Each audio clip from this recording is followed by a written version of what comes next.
Boa tarde. Vocês não sabem o quanto que eu particularmente estou alegre por estarmos recomeçando uma prática pedida por vocês, né? Então, as quartas techs, o nome não é novo, né? Foi uma prática, quem está mais tempo na STI, acho que já tem conhecimento disso. E foi, se a gente pudesse resumir o principal item, né, nos questionários, nas reuniões com os servidores e com os chefes, o principal item que foi quase unanimidade precisamos de treinamento, precisamos de atualização. Né? E eu queria fazer, para a gente chegar nisso aqui hoje, parece uma coisa trivial, né, Salomé? Mas para a gente chegar nisso aqui hoje, foi muito trabalho em 2 meses. Então, primeiro eu queria agradecer a professora Isabel. Quando ela chegou aqui, eu a convidei para ser diretora, eu falei, Isabel, você tem uma missão, cuidar das pessoas. Né? E a Isabel está há menos tempo que eu aqui, né? Ela está praticamente há 2 meses, então em 2 meses ela já fez muita coisa acontecer, e uma das principais é a gente retomada das quartas tech, né? Então, queria muito agradecer a Isabel. A Isabel movimentou uma equipe enorme. Provavelmente eu vou cometer algum erro, mas depois eu peço para a Isabel nomear todos os envolvidos. Mas, de cara, já lembrando, a Salomé, que se envolveu diretamente nisso, o Mauro se envolveu na indicação de empresas, de temas, vários de vocês se envolveram na indicação de temas, o Edi, que com todo carinho deixou o auditório arrumadinho e cheiroso para a gente, o Edi joga de cheirinho, vocês estão percebendo, né? Todo o pessoal do multimídia, o Anderson, o Murilo, o Rodrigo, né, o pessoal, a equipe do Murilo, Fernanda, Suzana, todo o pessoal do multimídia aí. E aí, só para falar uma coisa que é culpa minha, né? Vieram me pedir mais de uma vez se a gente não podia já abrir para todas as TIs. Eu sou um pouco conservadora e eu falei, gente, vamos fazer o primeiro só para a STI? Se der tudo certo, aí a partir do próximo a gente abre para todo mundo. Já estou vendo que acho que já vai dar para a gente abrir para todo mundo, né, Isabel? Então, a ideia é que a gente possa, toda quarta-feira, ou na maior parte das quartas-feiras, ter atualizações tecnológicas, às vezes serão palestras, às vezes serão hands-on, algum tipo de workshop, né? A professora Isabel está coordenando isso, mas que a gente fortaleça a nossa atualização por meio dos nossos parceiros, que são as empresas. Nós vamos também chamar, em alguns momentos, alguns professores para atualizarem a gente em termos conceituais. Então, vai ser um misto de várias coisas aí, para que a gente possa atender uma das principais reivindicações dos nossos servidores e chefes, que era a atualização. Então, a gente queria agradecer à Fortinet, né, na pessoa do Diego e do Ricardo, por serem os primeiros a inaugurarem, e falar que tomara que isso seja uma prática. Isso está sendo transmitido via YouTube, então queria agradecer também a todos que estão nos assistindo e participando via YouTube. Né, falar para o pessoal do interior também que as sugestões são muito bem-vindas, vocês já têm fornecido sugestões de treinamento, né, e quem sabe algum dia desse a gente faz o treinamento vindo também do interior, eles contribuam também ativamente, né, fornecendo alguns treinamentos para a gente também, né, constamos com vocês, então com todos os centros do interior que estão nos assistindo, muito obrigada pelo apoio que vocês têm nos dado também nesta iniciativa. Né? E, por último, e não menos importante, queria falar que a gente continua aberto, né, sempre para novos temas. A professora Isabel tem aí uma série já de sugestões, mas estão abertos, e a ideia é que a gente faça temas voltados a todos, né? Seja para conectividade, seja para sistemas, seja mais para hardware, seja mais para software, seja mais para pessoas, não necessariamente só temas tecnológicos, mas vocês sentirem necessidade também de algum outro tipo de formação, né, que possa ajudar no trabalho de cada um de vocês, nós estamos disponíveis.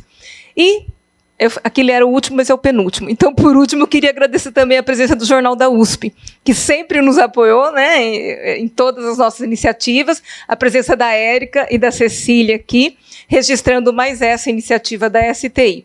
Eu tenho que sair para uma reunião agora, mas eu queria agradecer novamente a Fortinet, toda a equipe envolvida, falar que vocês são muito bem-vindos, né? E agradecer de novo a presença de cada um de vocês e o interesse de vocês. É o interesse de vocês que faz com que as nossas iniciativas permaneçam e se incrementem ao longo do tempo. Então, muito obrigada pela presença de todos. Passo a palavra agora para a Isabel ou para a Salomé? Salomé. Obrigada, Salomé.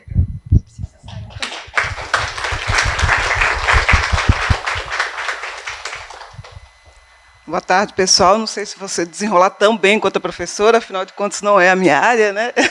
A gente técnico, então pode ser que cometa alguns deslizes, peço desculpas antecipadamente. E agradeço a presença de todos vocês. Estou realmente honrada em poder participar das quartas técnicas, né, de ser uma moderadora, né, essas pompas todas aqui. Então, agradeço a professora por esse convite, né, a professora Isabel e a professora Fátima retomando esse projeto que eu, pessoalmente, acho muito bacana. Sempre que eu pude participar, eu participei, escutando, trazendo alguém, moderando, e outras vezes, né, então não é a minha primeira vez, então estou feliz de poder estar aqui de novo com todos vocês. Queria agradecer a todo mundo também, né? Acho que a professora já trouxe o agradecimento aí para todo mundo, mas, pessoal do Multimeios, pegue meu melhor ângulo, por favor, não me deixe, né, fazer umas poses um pouco melhor, depois passa aquele Photoshop, né? Enfim.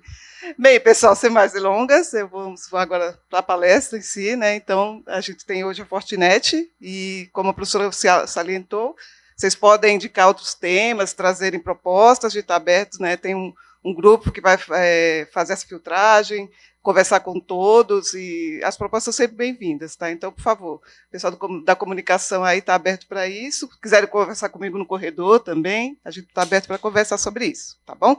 Só vou fazer agora um resumo, deixa eu pegar o óculos. Olha o ângulo aí. Sem o óculos. Bem, pessoal, hoje estamos aqui com a equipe da Fortinet, Ricardo e Diego, muito obrigada pela presença de vocês, né? O tema que eles trouxeram para a gente hoje é melhores práticas de configurações de firewalls FortiGate, tá? Surgiram vários temas, né? Algumas pessoas que eu conversei propuseram outras abordagens, então a gente já os convidou para outras palestras, tá? Então a gente tem a equipe aqui de certa forma, disposta a nos auxiliar nesse projeto, né? Bom, um pequeno resumo de cada um deles. O Diego Lara é System Engineer da Fortinet, com sólida experiência em redes, telecomunicações e cibersegurança, atuando em projetos de alta complexidade no Brasil e no exterior. Ao longo de sua trajetória, passou por empresas como Rogers Communication, Tecban e a CA Brasil, liderando iniciativas de infraestrutura e transformação tecnológica. Com formação em engenharia e MBA em gestão de projetos, Diego atua hoje apoiando organizações na definição de arquiteturas seguras e estratégias de cibersegurança alinhadas aos desafios do setor público. Opa, está em casa, então. Aí o Ricardo Sugita, sim? É System Engineer na Fortinet, com ampla experiência em cibersegurança, arquitetura de redes, telecom e soluções corporativas. Atua em projetos relevantes em empresas como Embraer, Cosan,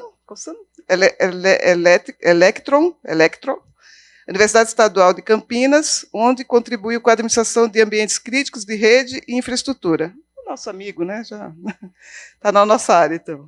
Com formação em engenharia de software e tecnologia da informação, especializações em redes avançadas, combina conhecimento técnico com experiência prática em ambientes de missão crítica. Também atua como instrutor certificado, contribuindo para a formação de profissionais e disseminação de boas práticas em segurança digital. Então, eu vou passar a palavra para eles. O pessoal só saliento que a palestra serão 50 minutos de apresentação, e depois da apresentação deles a gente abre para perguntas, né? Então o pessoal do interior pode encaminhar os questionamentos pelo YouTube, né? E a gente vai fazer a filtragem de passar para eles. Se nem todas as perguntas forem respondidas, a gente passa para eles as perguntas depois, tá? Mas vamos tentar responder o que a gente conseguir. E todos que estão aqui presentes também vão poder fazer as perguntas depois da apresentação deles. Tudo bem? Podemos combinar assim? Então tá bom, vou passar para eles, então.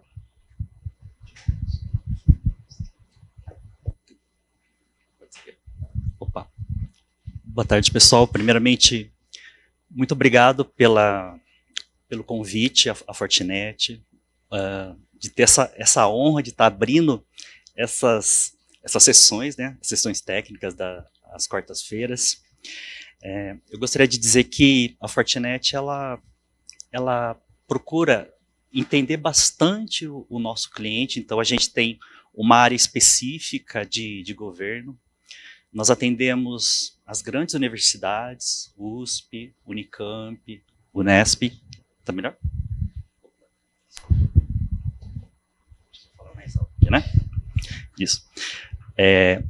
A gente atende as grandes universidades, então, e a gente gosta de estar presente, de estar trazendo o que é novidade, né? Então, eu gostaria que esse não fosse apenas um único contato, mas a abertura de um relacionamento longo, né, com a universidade, que a gente sabe que tem muita pesquisa, desenvolvimento, e a gente está precisando, né, valorizar esse trabalho aqui no Brasil. Então a Fortinet, a gente não só vende produtos, a gente gosta de participar em capacitações, a gente gosta de participar de cenários, assim, de workshops. Então vocês contem conosco, né, nessa jornada de cibersegurança. Bom, pelo nome, eu sou o Ricardo Sugita, né? É um grande prazer voltar aqui, porque eu estudei um ano no Instituto lá de São Carlos, na USP São Carlos. Então, para mim é um grande prazer, assim, bem emocionante estar retornando a casa aqui. Então, gostaria de agradecer bastante e passar a palavra aqui para o Diego, que também é o nosso engenheiro, ele vai estar conduzindo mais a palestra. Bom, obrigado. Boa tarde, pessoal, tudo bem? A Salomé e todo o time da USP por acolher a gente aqui na casa de vocês, né? Como o Sugita comentou, é bem importante para a Fortinet, todos os segmentos de mercado, em especial o setor público, né? Nós somos engenheiros dedicados para atender essa vertical. Então, é uma vertical que a gente gosta bastante, né? A gente enxerga todas as empresas do setor público como uma grande parceira Fortinet de tecnologia. É uma honra estar aqui, então agradeço muito e gostaria de estender o convite também, né? Como o Sugita comentou, a nossa casa também está aberta para vocês, né? Temos diversos treinamentos, temos fast tracks, temos bastante iniciativas para falar de tecnologia e para quem é da área técnica, né? Que é bem legal enfiar a mão na massa, né? Eu sempre brinco, cara. É legal aprender a teoria, mas enfiar a mão na massa, a prática é importante. Então fica o convite aberto também para os nossos fast tracks na nossa casa lá, vai ser um prazer receber vocês lá, tá? E para começar aqui, né, que eu comentei, meu nome é Diego, eu sou engenheiro na Fortinet, trabalho com o setor público, né, tenho alguns anos de experiência aí já no mercado de cibersegurança e redes, e vim falar um pouquinho para vocês hoje a respeito das configurações, as melhores práticas de configuração do nosso Firewall FortiGate, tá? Então, para a gente poder começar aqui, essa é um pouco da nossa agenda, né, a gente vai falar um pouquinho eu me atrapalhando aqui, A gente vai falar um pouquinho dos desafios de segurança aqui que a gente tem nos ambientes universitários, né? A arquitetura também recomendada com o FortiGate. A gente vai falar um pouquinho da segmentação e as políticas de firewall, né? Quais são as melhores práticas dentro desse sentido. A gente vai falar um pouquinho também de ataques, né? Como que a gente se protege de ataques DOS, DDoS, por exemplo, né? E como a gente faz isso através de perfis de segurança dentro do nosso firewall. Vamos falar um pouquinho de log, auditoria, LGPD também. E a camada de backup e continuidade, que é importante, né? Não só implantar, mas manter um ambiente saudável e funcional, né? Do ponto de vista operacional.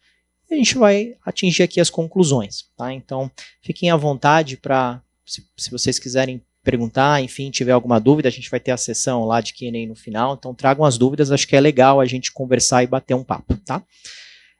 Eu acho que antes da gente entrar no contexto do Next Generation Firewall em si, a gente precisa entender um pouquinho quais são os desafios que a gente tem de segurança em universidades, né?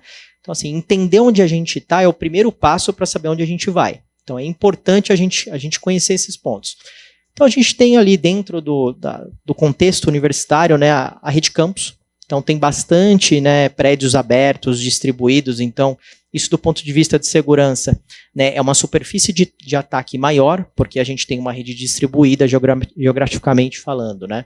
A gente tem multi-usuários, né, então tem grande volumes de usuários, então tem todo o corpo docente, tem o administrativo, tem os alunos, enfim, tem os parceiros. Então, isso acaba pulverizando ainda mais essa superfície de ataque, né. A gente tem o próprio BIOD, que é Bring Your Own Device, né, traduzindo aqui para o nosso cenário, são os usuários que vêm com os equipamentos particulares, né. Então aqui eu estou falando de tablet, celular, iPad, iPhone, Android, enfim, toda essa gama de equipamentos hoje em dia no mercado, né, a gente até brinca, tudo é conectado hoje, né, desde carro, a geladeira, a celular. Então, assim, como a gente consegue fazer a segurança desse perímetro em todo esse universo de dispositivos conectados, né? A gente também tem nesse mesmo balde, vamos dizer assim, os cyberataques, né? Então, hoje, cada vez mais, né, quem nunca aí usou IA, né? Acho que todo mundo já usou IA, né? Inclusive os atacantes, né? Eles estão usando bastante IA para poder melhorar os ataques que eles fazem, né? Então, a camada de IA hoje, ela ajuda muito para o bem e para o mal. Essa parte de cyberataques ela é bem importante, né? A gente tem também os laboratórios, né? Tem os equipamentos de pesquisa e, enfim, conectados na internet, né? Aqui tem muita coisa também, equipamentos que não falam TCP/IP, mas precisam de alguma maneira estarem conectados na internet. A gente precisa proteger essas camadas desses equipamentos em si também. A gente tem os serviços críticos, né? Então, com certeza a USP tem seus portais, tem seus serviços, tem suas aplicações críticas, enfim, tem toda uma gama de aplicações e sistemas que precisam ser protegidos, e infraestrutura também. E, com certeza, nós temos aí uma pluralidade de vendors, né? E de dispositivos e de sistemas, né? Quem nunca mexeu com um sistema legado, né? Então tem bastante, né? Aquele sistema, putz, não atualiza isso aqui porque senão para, né? Como que a gente garante a segurança daquele sistema? Às vezes coisas que são legadas, não tem a documentação 100%, então fica difícil para a gente saber qual que é a porta que ele se conecta e por aí vai. Como que a gente protege isso, né? E a questão da alta rotatividade de usuários, né? Acho que hoje é um exemplo, né? Por exemplo, nós estamos aqui no auditório, todo mundo está aqui, então, dependendo da localidade onde a gente vai, tem toda uma gama de equipamentos, pessoas e dispositivos em um ponto específico da rede. Então, isso é muito importante, tá? Falando um pouquinho, acho que dos desafios específicos aí que a gente tem na USP, linkado a esse cenário universitário que a gente... linkado a esse cenário universitário que a gente acabou de conversar. Tem a questão da localidade e segmentação, né? Então são múltiplos campos, né? Prédios interligados, redes acadêmicas coexistindo, né? A gente tem também os serviços críticos, que nem eu comentei, como matrícula, pesquisa, portal, biblioteca digital, enfim, todos os sistemas de administrativos, sistemas legados que tem na empresa. A necessidade de alta disponibilidade, isso é importante, né? Como que a gente garante que o equipamento continue rodando, né? Se uma caixa, por exemplo, queimar, se uma fonte queimar, se uma energia cair para uma caixa. Então, a alta disponibilidade ela é muito importante nesse sentido. E a conformidade, né? Por exemplo, os órgãos regulatórios, né, a auditoria, a gente precisa que o equipamento ele esteja apto a trazer relatórios, né? E aqui, por exemplo, relatórios, quem fez o quê, quem acessou o que está sendo permitido, o que está sendo barrado, se algum ataque foi identificado, se sim, qual foi, qual a data, qual o horário, né? Isso é muito importante por questões de LGPD e conformidade interna.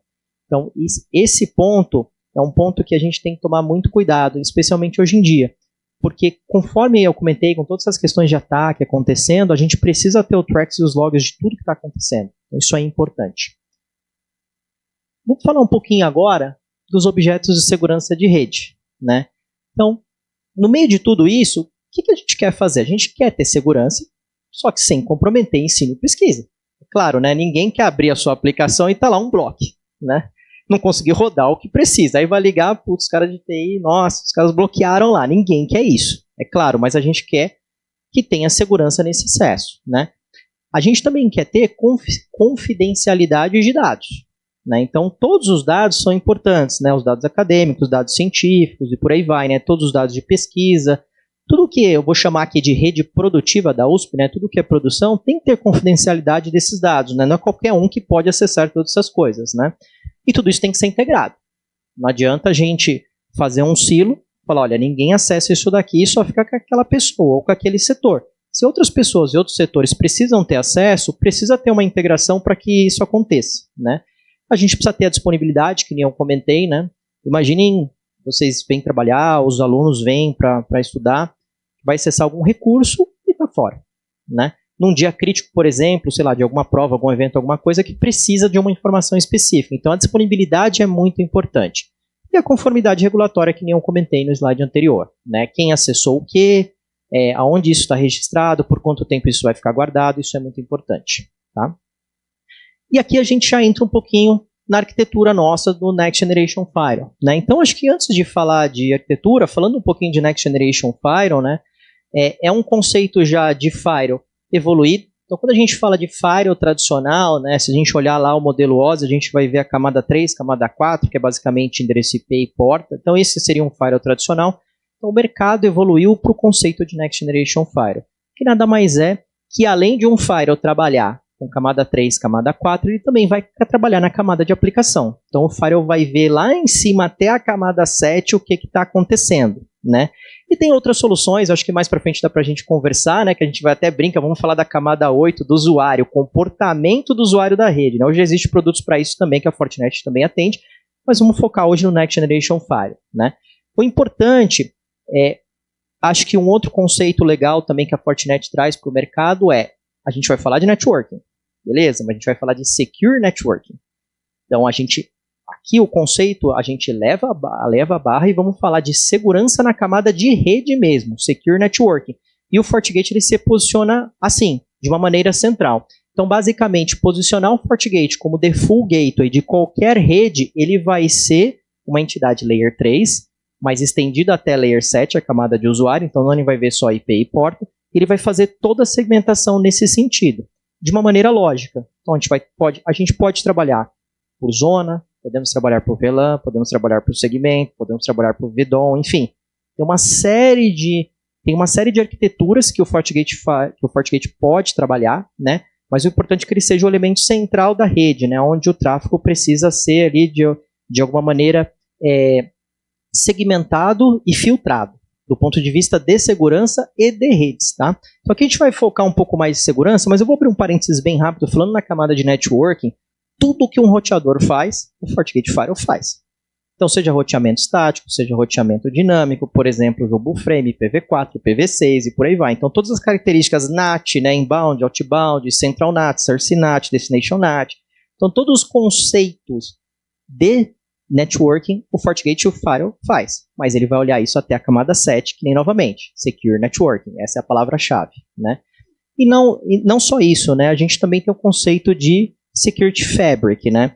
Então, a ideia o Security Fabric nada mais é que o FortiOS, né, que é o sistema operacional do FortiGate, e ele é integrado a uma série de plataformas que podem ser integradas ao FortiOS, ao Firewall, para poder fazer toda uma integração e uma correlação de dados. Então, vou dar um exemplo para vocês. O FortiGate Firewall ele pode ser integrado ao FortiManager.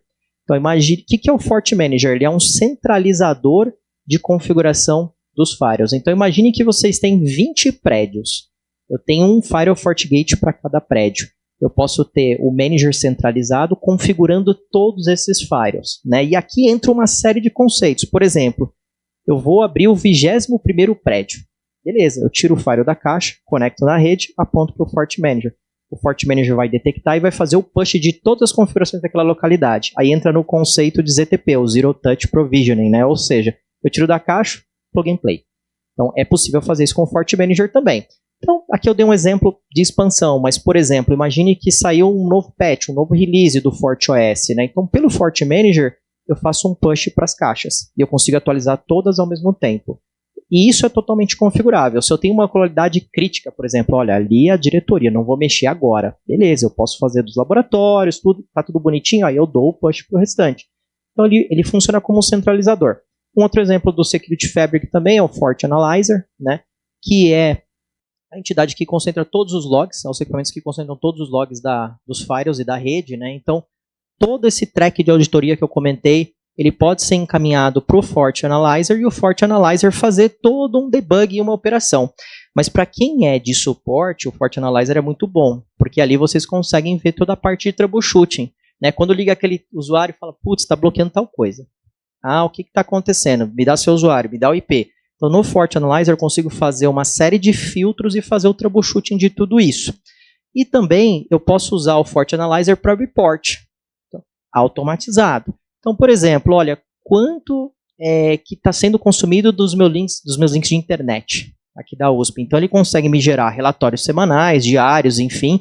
Quais são lá o consumo total, quem que é o top user, qual que é a aplicação lá que está heavily consumed e por aí vai, né? Então isso é legal para sizing do ambiente também. Então mais para frente, né? Por exemplo, se a USP deseja fazer um upgrade da sua rede, você tem informações vitais para tomar decisão. Isso é importante, né? Porque imagina o seguinte, olha, a minha rede está lenta, ou a conexão com a internet está lenta, o que está acontecendo? Então o Analyzer consegue te ajudar com isso. E mais para frente o upgrade, que nem eu comentei, né? Vontade, só apertar.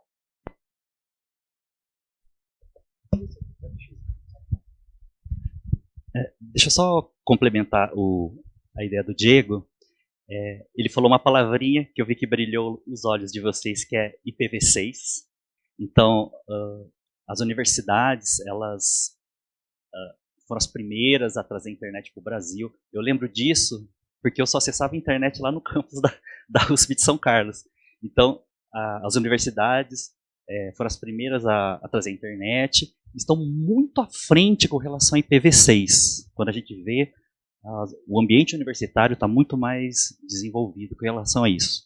Eu puxei esse gancho porque as nossas soluções atendem completamente a suíte de protocolo IPv6, então vocês não ficarão desamparados. E sobre o Security Fabric, ele é um falso cognato, né? Dá a impressão que é fábrica, mas na verdade ele é malha. E é tecido, exato, malha. Onde o objetivo é a força do conjunto vai me dar um resultado melhor. Eu gosto muito da analogia de um time de futebol. Muitas vezes vale um time de futebol unido, sangue nos olhos, do que aquele time de futebol galáctico, assim, sabe? Então a gente acredita muito, nós temos também soluções galácticas, mas a gente acredita muito nessa integração que a gente chama de Security Fabric, a integração de todas as soluções para entregar um bem comum. Obrigado, Sugita. Exato. Lembrando que o Fabric, pessoal, a gente falou aqui de basicamente 3 soluções até agora, que é o Fire, o Fort Manager e o Fort Analyzer, mas tem uma série de produtos, enfim, que são integrados nessa malha, como o Sugita bem comentou. O interessante é que um retroalimenta o outro, e toda essa malha é conectada com a nossa nuvem FortiGuard, né, onde a gente tem ali uma base da Fortinet que se atualiza em tempo real com relação a todos os ataques que estão ocorrendo no mundo. Então, se uma assinatura de um ataque, por exemplo, acontece lá na Rússia, começa, identifica, a rede FortiGuard detecta e atualiza o FortiOS dos firewalls. Então, esse Fabric, essa malha, como o Sugita comentou, ela é bem importante. Eu acho que aqui a visibilidade o firewall ele não trabalha sozinho, né? Ele está 100% integrado em online com uma base externa da Fortinet também, né? Falando um pouquinho de segmentação, então aqui é importante na camada 3 e na camada 4, é um firewall de camada 7 de fato, mas é importante a gente já fazer a lição de casa nossa desde o começo, nas camadas mais básicas, né? Então quando a gente fala de setup, configuração dos firewalls, por exemplo, o ideal é fazer uma segmentação, né? Então a gente trabalha ali, por exemplo, com uma rede de administração, com uma rede do corpo docente, alunos, laboratórios, guest, data center, por aí vai, né? Então, a gente nomear essas redes é importante. Ter segmento de subnet distinta é importante. Ter um VLAN ID para cada uma delas é importante. E, entrando, até agora aqui foi o conceito de network, entrando no conceito de firewall, a gente trabalhar por zonas. Então, é importante a gente ter zonas distintas, né? Onde, por exemplo, a rede de alunos não vai acessar a rede de data center, né? A rede de laboratórios e pesquisa, ela, por exemplo, não vai acessar a rede dos docentes e vice-versa. Então, existe uma série de segmentações que é possível fazer, né, do ponto de vista lógico, para todo esse ambiente, né, e inclusive dentro da própria zona. Então, por exemplo, imagina que a gente tem ali a rede de alunos, a zona de alunos, né, a gente pode bloquear comunicação entre dispositivos dentro da mesma zona. Então, isso é interessante também, né? Imagina um dispositivo infectado dentro da mesma subnet.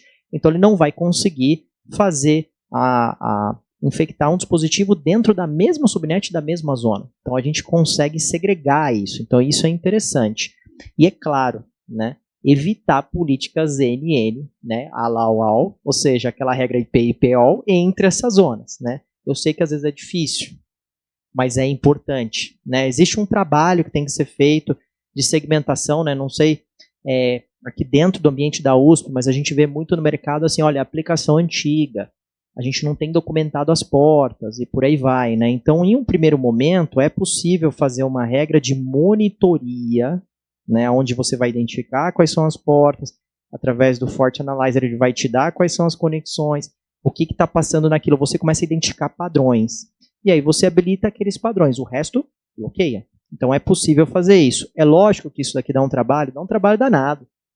Mas assim, para deixar o ambiente granular do ponto de vista seguro, não tem, a gente até brinca, não tem almoço de graça. Vai ter trabalho, vai dar esforço, mas a rede vai ficar muito mais protegida do ponto de vista de segurança. Falando um pouco, eu vou voltar só um pouquinho na tela anterior, vou chamar a atenção para vocês aqui, por exemplo, onde vocês podem ver portas, né, dos equipamentos, a gente tem interfaces, né, com seus respectivos IPs, e aqui a gente tem a zona de SD-WAN, né. Então, vocês conseguem ver aqui, por exemplo, nessa zona de SD-WAN, onde eu tenho as operadoras do WAN 1 e WAN 2 aqui, elas estão numa zona separada, ou seja, para todo o restante do Firewall falar com a internet, precisa ter Access List, que são as famosas regras de Firewall. Sem isso, você não fala. Então, o conceito de zona ele é aplicado nesse sentido. Tá? É possível fazer por interface sozinha? É possível, mas com a zona você tem um controle muito mais granular. Então, isso é interessante. Tá? Então, quando a gente faz o deploy desses firewalls, a gente sempre recomenda usar o conceito de zona nesse sentido. Tá? Falando um pouquinho de hardening também, né? Quais são as melhores práticas que a gente faz de hardening? Então, hardening é o quê? Você pegar um equipamento e fazer toda uma configuração dele do ponto de vista de segurança. Então, aqui eu estou falando de administração do equipamento. Então, quem administra firewall aí precisa levar esse conceito a ferro e fogo, porque ele é importante, né? Tem alguns pontos que a gente precisa fazer. Por exemplo, alterar e desabilitar o usuário admin. Esse é um ponto bem básico, mas assim, pasmem, o que a gente vê no mercado é que o pessoal utiliza a senha default que vem no equipamento. Então precisa tomar cuidado, tá? Precisa tomar cuidado, né? É claro que todas essas bases, não só a Fortinet, mas como nos outros players, né? Você tem os usuários padrões para acessar o equipamento e fazer o unboxing para a primeira vez. Então precisa tomar cuidado com esse ponto, né? Alterar e desabilitar o usuário admin. MFA é muito importante também, o famoso Multi-Factor Authentication, né? Então, por exemplo, usuários administrativos que fazem a gestão do ambiente, né? O pessoal de TI. O ideal é sempre fazer o acesso através de MFA. Seja lá, por exemplo, o MFA da Microsoft ou o próprio FortiToken nosso da Fortinet, precisa ter um MFA ou 2MFA. Você ter esse, por exemplo, o token, tanto no celular, enfim, ou numa base do Microsoft como um AD, usando também a autenticação. Então, por exemplo, esses firewalls nossos, eles integram com AD. Né? Então, por exemplo, usuários que são administradores, eles fazem parte de um grupo do AD em específico. E além disso, quando ele vai autenticar, além dele ter que fazer parte desse grupo, ele precisa fazer a autenticação via token. Então entra o conceito de 2MFA. Isso é muito importante, né? E é claro, a gente sempre aconselha isso para ter uma segurança melhor dos acessos, como um primeiro ponto. E o segundo ponto também, né? É até com relação à rotatividade de pessoas. Acontece, né? Quem nunca saiu da empresa e acabou ficando, putz, o acesso daquela pessoa ficou habilitado. Então, se a gente consegue vincular isso no AD, né? Uma pessoa sai, o usuário é bloqueado, então a gente consegue ter uma segurança em tempo real atualizada. Isso é importante também, né? Como eu comentei, a gente restringe o acesso administrativo. Então, por exemplo, VLAN de alunos, ela vai poder pingar o default gateway, ela vai poder fazer SSH no default gateway, ela vai poder fazer um HTTPS no endereço IP do default gateway? Não. Então, por isso que a gente restringe o acesso administrativo. Então, a gente cria uma VLAN dedicada para gerência, administração, e quem tem acesso aos recursos daquela VLAN são os usuários que, de fato, de TI, que fazem administração do ambiente. Então, é importante fazer isso, né? E utilizar apenas HTTP e HTTPS, que são protocolos mais seguros, né? Então, por exemplo, aqui nessa telinha que a gente trouxe para vocês, né, a gente tem uma VLAN aqui comum, mas a parte de administração, a gente consegue fazer HTTP, por exemplo, HTTP, HTTPS, ping, SNMP, conexão ao Security Fabric. Então, por exemplo, uma VLAN de alunos, né, uma zona de alunos, ela não vai ter HTTP, HTTPS, SSH, ping habilitado. A gente consegue ser muito mais granular. Nota que aqui eu estou dentro de uma interface. Então, eu estou nas features de uma interface em L3. Que é diferente da zona que eu comentei. Eu estou fazendo a segurança em camada 3, mais para frente eu posso fazer essa segmentação lá em cima na zona também. Então, aqui acho que é um exemplo importante para trazer para vocês que como a gente pode ser bem granular do ponto de vista de hardening. E isso é extremamente importante para ter o equipamento 100% atualizado, né? E por último, alterar as portas padrões, né? Então, vou dar um exemplo para vocês. Vamos supor que o administrador de TI precisa acessar o firewall por HTTPS, por interface GUI, né, que é o Graphic User Interface. Legal, é possível fazer? É. Mas em vez de ser a porta 443, vamos alterar. Vamos colocar, por exemplo, 8443 ou 4443. É possível. Na administração do Firewall, a gente consegue alterar essa porta e isso mitiga ataque. Pensa em um ataque simples, por exemplo, um atacante coloca um botzinho e ele vai começar a bater nos IPs na porta 443. Quem responder, ele vai tentar entrar. Então, se você altera a porta, já tem, tudo bem que ele pode fazer um Nmap, um scan batendo as portas e por aí vai, mas mesmo assim, já é uma camada de superfície de ataque mitigada. Então, esse faz parte de um conceito de hardening das melhores práticas para evitar a invasão do ponto de vista de administração do ambiente. Tá? Falando um pouquinho das Local In Policies, isso aqui é bem interessante, é bem legal, é o plano de controle, é o backplane do FortiGate, a gente brinca, né, do FortiOS. Então, o que esse Local In Policy quer dizer? Imaginem o seguinte, né, eu tenho todo um backplane no Firewall, onde eu posso fazer um bloqueio de acesso antes dele começar a controlar o tráfego que passa pelo Firewall. Então, eu vou dar um exemplo para vocês. Né? Isso daqui, né, entra dentro do conceito de hardening, então é para o público de TI mesmo, bem mais específico. Imagina o seguinte, eu sou administrador de TI, eu quero ter o acesso via local no firewall de administração, beleza, mas eu também quero ter um backdoor pela internet, na interface WAN. Legal, bacana, eu sou administrador, é bacana ter isso também. Imagine que eu vou fazer um SSH, um HTTPS para o meu firewall utilizando um endereço público. Beleza, é possível fazer em uma porta específica. Então a gente configura isso daqui, só que eu posso colocar uma local in policy no firewall falando assim, olha, é só o IP da casa do Diego. Vamos supor que o meu IP é um IP fixo 1/32. Então eu mitigo esse acesso. É importante. Eu tenho um outro administrador de TI que ele não tem IP fixo, então não vai ser por esse jeito que ele vai acessar. Vai acessar por uma IPsec VPN, um FortiClient, por aí vai. Mas é possível fazer isso através do Local In Policy. Então, no próprio backplane do FortiGate, ele faz esse bloqueio de acesso. Notem que aqui, pessoal, não estou nem falando do tráfego de rede, né, do flow normal. Estou falando de acesso administrativo da caixa, que faz parte do conceito de hardening. Então, é importante. Onde a gente libera só os acessos necessários e a gente faz a administração somente para os IPs, os usuários, a rede administrativa, que é importante e deve ser feito de fato, tá?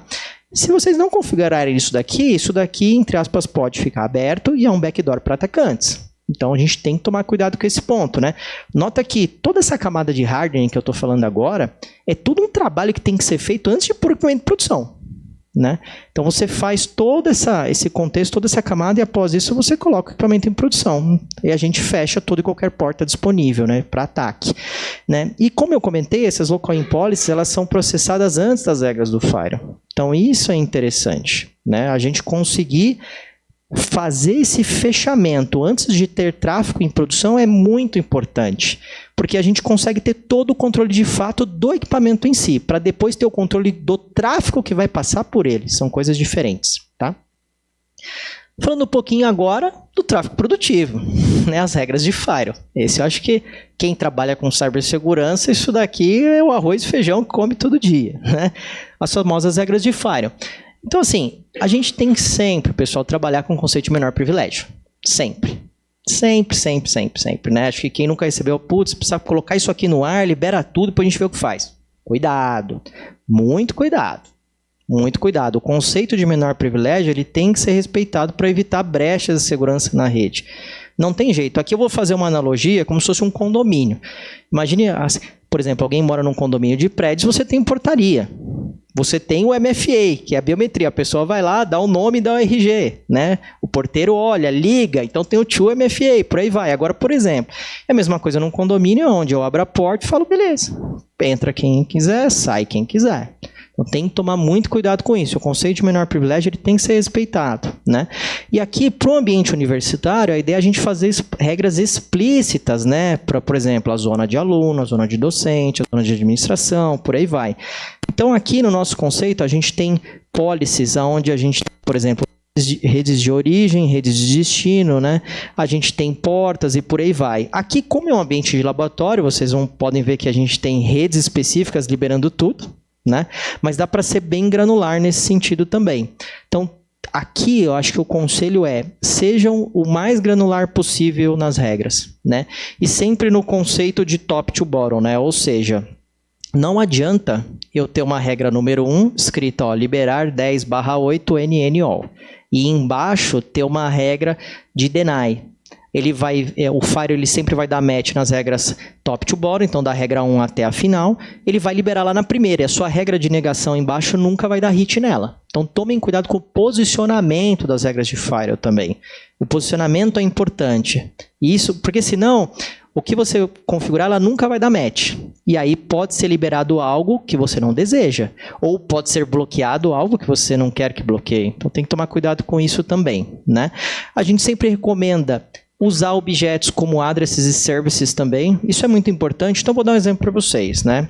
Imagine que existe uma aplicação aqui muito importante que ela trabalha em alta disponibilidade na camada de servidores. Imagine que você tem um balanceador, imagine que você tem 3 servidores embaixo. Essa aplicação ela precisa ser expandida. Então, o administrador de TI vai lá e configura um quarto servidor dentro do pool do balanceador, né? E imagine que esse balanceador ele não trabalha com IP virtual. Então, eu preciso ter cadastrado no Fire os 4 IPs, um de cada servidor. Então, se eu crio um address e um object address, eu cadastro o IP do quarto servidor dentro desse address, e dentro desse address, eu pego esse address groups e coloco numa regra. Então, o que eu quero dizer? Facilita muito a administração de TI, porque mais para frente, se for colocar um quarto servidor, você só vai no group address e adiciona o IP do quarto servidor. Você nem mexe com a regra de Fire. Então já fica muito mais fácil, né, do ponto de vista de administração, né? Dependendo do segmento, do órgão, né? Por exemplo, regras de Fire, eles passam por processo de mudança, controle de mudanças, então tem que abrir a famosa GMUD, tem que defender, né? Então aqui a gente consegue fazer do ponto de vista de administração muito mais fácil.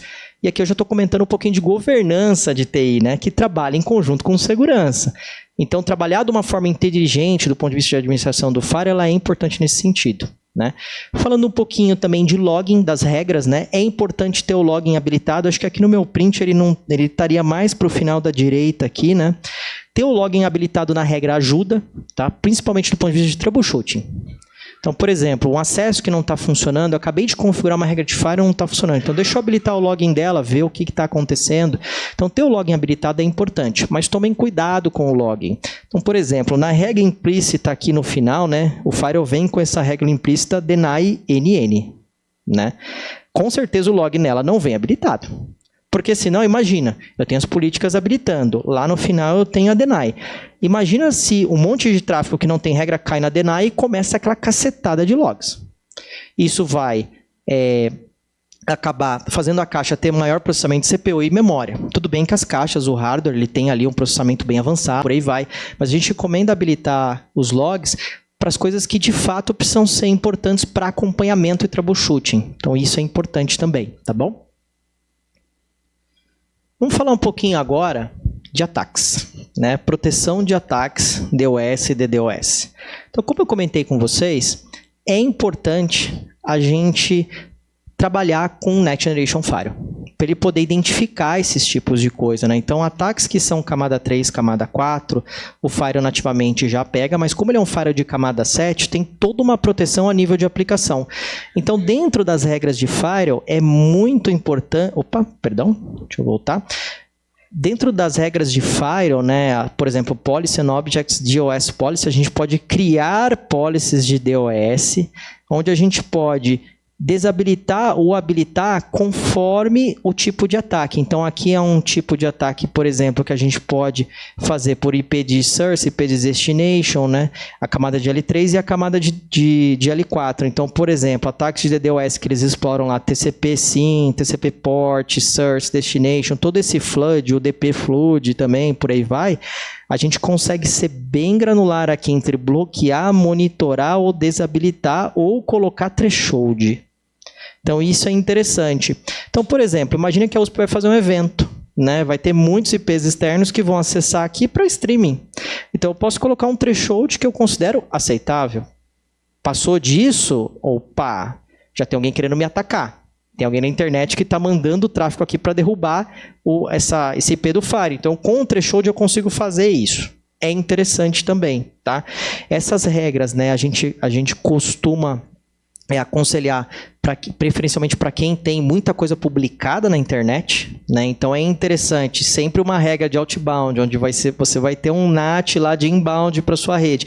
Você coloca esse DOS policy agregado à sua regra de firewall, para ele te proteger nessa camada também. É muito importante, né? Então, como eu comentei, a gente consegue fazer toda essa granularidade aqui para essas camadas de ataques de DOS, né? TCP, UDP e por aí vai, né? A parte de exaustão, a gente consegue configurar um threshold, né? E o mais interessante de tudo é a gente fazer essas configurações, né? Aplicá-las antes das regras de firewall tradicional ACL. Então é importante a gente ter isso na cabeça, né? Então sempre quando for configurar um firewall, não é só tráfego, por exemplo, de IP, porta em regra de firewall que é importante. Esse hardening e essa questão de proteção contra ataque é importante. A gente consegue até fazer antes, para deixar o ambiente protegido, tá? É só complementando, a gente costuma estar bastante presente em outras universidades. E eu gosto sempre de perguntar quais são os ataques, o que tem tirado o sono de vocês.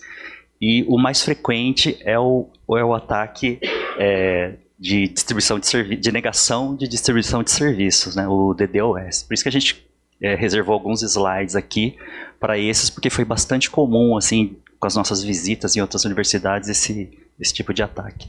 Exato. Exatamente. Quando meu telefone tocava na madrugada com isso daqui, alguém falava assim, o site está fora. Eu rezava, putz, tomara que tenha caído energia. Né? Quando caía energia eu ficava feliz. Né? Mas quando é ataque assim é complicado. Por isso que a gente recomenda fazer isso daqui antes. Né? Eu já peguei cenários, por exemplo, onde o cliente final detectou isso, aí foi ver não tinha nenhuma regra aplicada de anti-DDoS. Né, uma coisa que, entre aspas, relativamente simples, que poderia ter sido feita antes, não foi e gerou um ataque. Então aqui tem que tomar muito cuidado. Que nem eu comentei, tudo que está publicado na internet, serviços críticos, né, aqui banco é muito alvo disso, enfim, né, empresas de streaming, por aí vai. Todo mundo que tem e-commerce de varejo, por exemplo, né, então assim, toda essa camada ela precisa ter essas questões de DDoS configuradas. Tá? Falando um pouquinho, vamos ser mais granular dentro desse ataque. O que a gente consegue fazer dentro do firewall? Né? É possível também a gente aplicar aqui políticas por geolocalização. Né? E por aí vai. Então, vou dar um exemplo para vocês. Vamos supor que a USP sabe que não tem nenhum negócio no Afeganistão.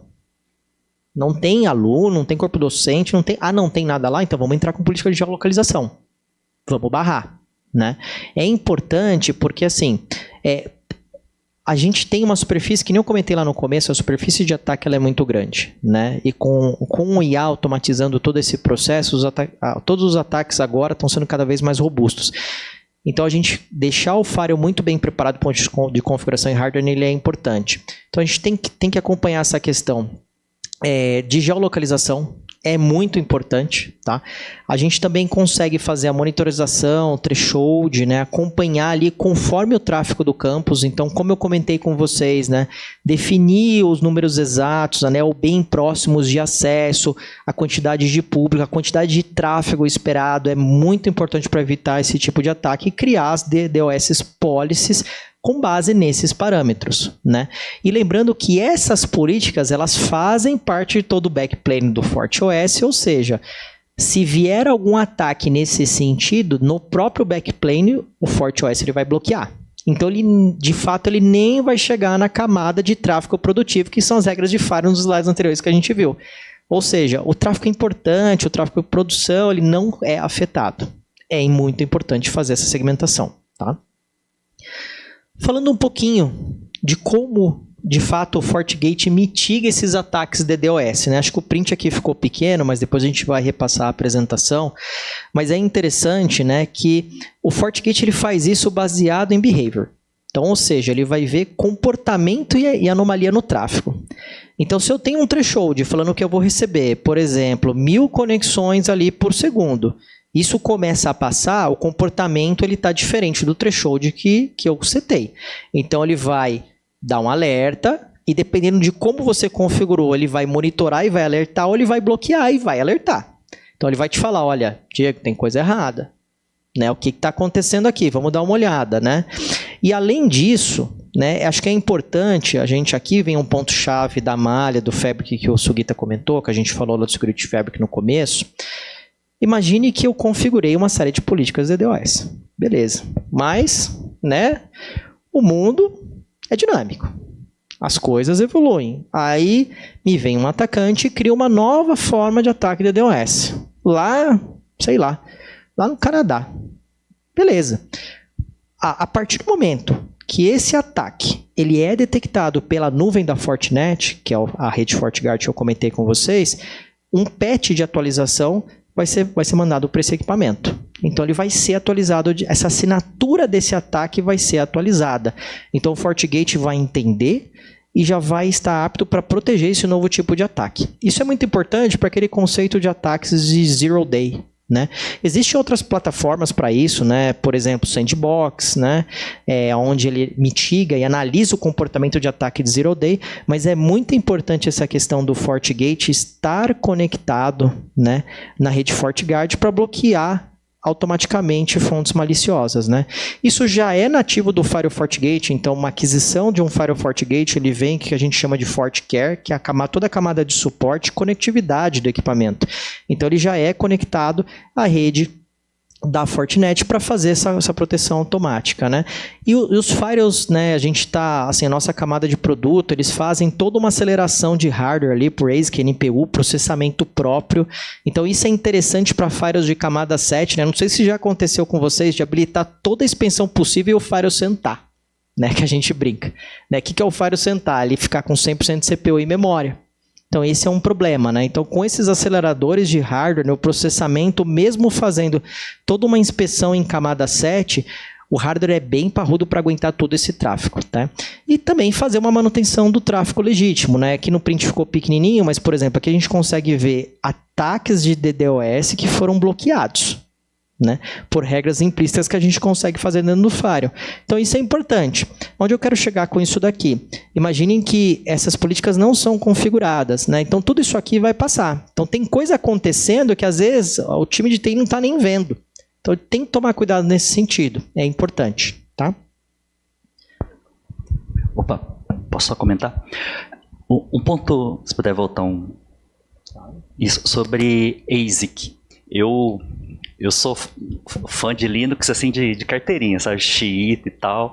E já montei muitos servidores, firewalls e tudo mais, né? E sempre vinha na cabeça, poxa, mas qual que é a diferença de eu montar o meu firewall e de eu comprar, assim, de um fabricante, né?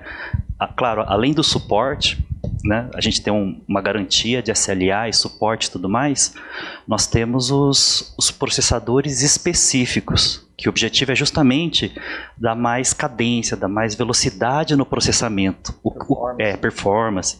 O que é diferente da gente montar uma máquina, pegar um PC, colocar um FreeBSD e um firewall, né? Então esse seria um diferencial, além de todo o suporte, garantia, a gente tem esse diferencial que ajuda no desempenho.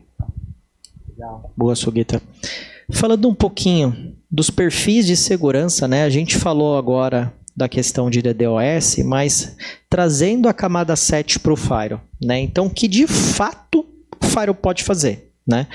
Além do pão com ovo, vamos dizer assim, que é a camada 3 e 4, que é a camada de networking. Falando em Secure Networking, a gente tem antivírus, IPS, Web Filtering, Application Control, SSL Inspection, SSH, VoIP, File Filter, por aí vai. Então, todo esse bundle aqui de Security Profiles é possível fazer toda uma proteção em camada 7 de aplicação. E notem que ela é bem trivial. Dentro da parte de Policy Objects, na camada de Firewall Policy, então, ou seja, eu estou fazendo uma regra aqui de IP de origem, IP de destino e porta. Eu consigo habilitar toda uma camada de Security Profiles. Eu posso ter tudo desabilitado numa regra? Posso. Eu posso ter só antivírus habilitado? Posso. Posso ter, por exemplo, uma regra de acesso à internet. Eu posso ter só o Web Filter e DNS Filter habilitado? Posso.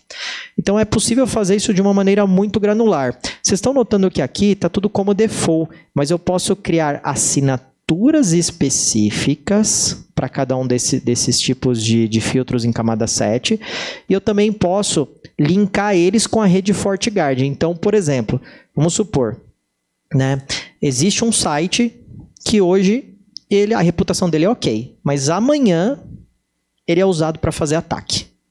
Então a nuvem FortiGuard vai atualizar isso e vai mandar um patch para o Firewall falando, ó, Diego, aquele DNS externo, abc.com, ele tinha uma reputação boa, agora tem uma reputação ruim. Então se ele está habilitado na regra, vai ser bloqueado. Aqui é uma automação assim trivial. Imagina se a gente fosse fazer isso na mão. Meu Deus do céu. Ia precisar de um time de, sei lá, 500 mil pessoas. Então, essa automatização ela é muito importante na camada 7, tá, pessoal? Então, isso aqui a gente recomenda muito que seja habilitado, principalmente para as regras de NAT inbound, ou seja, aplicações divulgadas na internet. Tomem muito cuidado com isso daqui, porque é importante. A gente vê muito ataque sendo feito aqui. Ou seja, uma regra de firewall tradicional, IP e porta, não vai bloquear esse tipo de coisa. Mas como ele é um Next Generation Firewall, ele vai bloquear se estiver configurado a contento. É muito importante, tá, pessoal?